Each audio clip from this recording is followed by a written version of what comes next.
Well, guys, I said I'd do a video reviewing these after I shot them a few times. I did not get video of me shooting them, but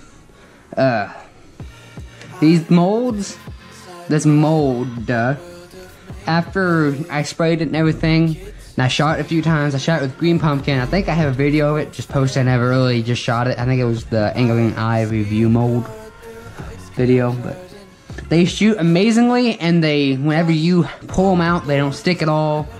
The tackiness of the stone went away.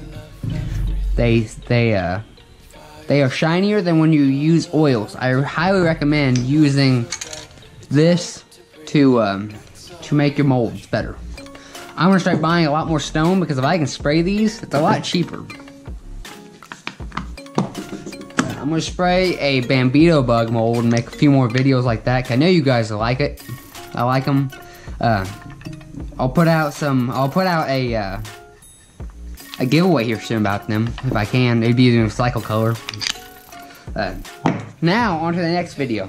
I got 3 idea for you guys. We can make a video reviewing the 10-inch ribbon-tail worm mold from Do It, the 2.5-inch What's It Stick from Do It mold, or we could do another one doing the Angling AI Heartthrob. I think it's a Heartthrob or a Twin Tail Heartthrob or something like that, but it is an exact copy of the Zoom Fat Albert Twin Tail Grub, which I can do a video on this and give away some of these. It's all up to you guys. Comment down below which one of these you want to see. The 10-inch worm, the 2.5-inch What's It Stick, or the Heartthrob, or I forgot what it's called. You guys can correct me down in the comments below.